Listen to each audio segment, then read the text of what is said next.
Southeast Texas Weekly, brought to you by the Modern Vein Surgery Institute at Previty Clinic for Surgical Care. Welcome to this week's edition of Southeast Texas Weekly. I'm Mary Sturgill. We have a great show for you today.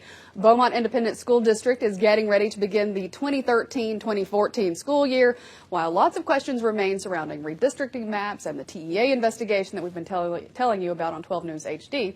So BISD Superintendent Dr. Timothy Shagwa is here for a discussion on the state of BISD. Now also we have friends here to talk about Pioneering Women, a grassroots organization founded to enhance the lives of women and girls. We'll talk about this year's honorees. And finally, it's Diamond Conference 2013 time, so Jasmine Fairley will be here to talk about this year's conference and what it offers participants. But we begin today with Dr. Timothy Shagwa, who is here to talk about the state of Beaumont Independent School District. Dr. Shagwa, welcome. Thank you for coming and spending this time with us today. Thank you for letting me be here. Because I know you're busy getting ready for the next school year. We are, but you know what? We're reminded it's about students, yes. And we're excited about students coming back for 2013, 2014. Yeah. So we're just going to put our hands to the plow and make it happen. All right, so how are we going to make it through the TEA investigation? For people who might not know, what the Texas Education Association is investigating BISD. So for people who might not know what that entails, what are they looking at? Okay, let me clarify some things. Early on, I think there were a contingent of folks who made the allegation that we were being investigated. Mm-hmm. Of course, that was not true.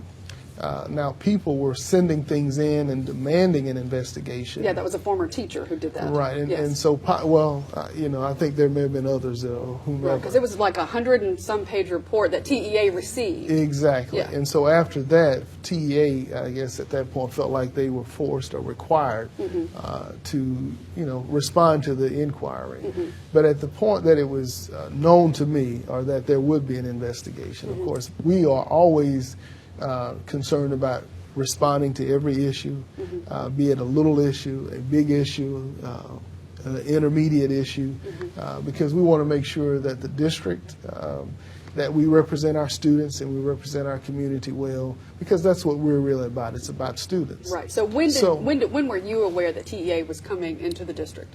You know, actually, right here, I don't remember the actual date, but I did receive a letter, and at that point, I shared that letter, of course, with the community, with our board members, and that may have been approximately somewhere around mid to late June, at which point they were going to be looking into 4 areas. Right. And what has happened thus far is the area with an incident at Central. That's the test. We're talking about the test cheating. Let's put that graphic up real quick, just so people know what we're getting ready to cover here. I believe we have the graphic. One area that TEA is looking for is the allegations about cheating on standardized assessment tests, and that's what you're talking about right now. Right. Okay. And what basically the way I understand it is you had a substitute teacher who assisted a child with the calculator. And the incident, of course, is procedural. Those aren't allowed on tests. Children cannot use the calculators. Well, there are times tests, certain ways. yes, that they can. I mean, there are very specific rules. Okay. And, you know, kind of give your listeners an idea of what happens here. In the old days when I was a kid and coming up in school, the teacher gives a test. One teacher, 20 students. Right. That's the way it was when I was in school, too. But now, because of small groups, dyslexia, special education, all these other specialized areas, it may take 5 adults to give 20 kids one test. So was this child that she was helping, was it, because lots of children, I'm a former teacher, lots of children have IEDs or special education requirements, plans, IEPs that they must follow. Individual education plans, right. And teachers are responding that way, whether they get oral assistance or right. whatever. But the bottom line, TEA saw that as a procedural error. Okay. The student's test was not voided. Right. So, you know, you can't make anything that the student actually received an answer. Right. Because I felt like, and I think that we should feel this way, if the student was helped, the test should have been voided. Right. And of course, they didn't void the test. But what we're going to do is make sure and ensure as best as we can that training is done very effectively so that a school district's or a student's reputation isn't ruined by that. Right, because this does cast a cloud basically over BISD, and I've been talking to teachers and of course people out in the community in preparation for this, and they wanted me to ask,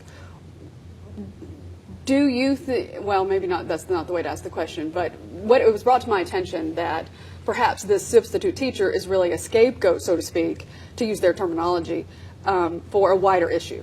Yeah, very, very good question or inquiry, but no, I don't believe that. Our district's data does not support that there is wide-scale cheating. There's been no practice by the former superintendent and for sure by me currently to support cheating. We're not going to do that. People's reputations, what they believe in, their passion for helping students does supersede that. Now, can I say that everyone here at Channel 12 is innocent of not taking a piece of gum or doing this, that, and the other? Sure, people do things sometimes that are not appropriate, but there is no district or board set to say, you know what, we're going to let you do this and get away with it. Okay. It won't happen. Right. And what many don't understand, when you give a TEA or a state assessment, there's probably 10, 15 versions of that test in the room. Exactly, yeah. So to sit, again, you got one teacher in the old days and 20 students, you had one test. Right. Everybody's number one was the It was same exactly number. the same. It's just not that way. It's not that way anymore. So there are steps and procedures that the agency takes in terms of the test maker that helps to discourage that. All right, hold that thought. So we have to take a break now, but we're going to come back. We have another segment with Dr. Shagwan. We have a lot to talk about. We could actually talk the whole show. And I wish we could because there's a lot to talk about. But we do have other things to get to. We are going to go away for a few minutes. We'll be right back after the break with Dr. Shagwan.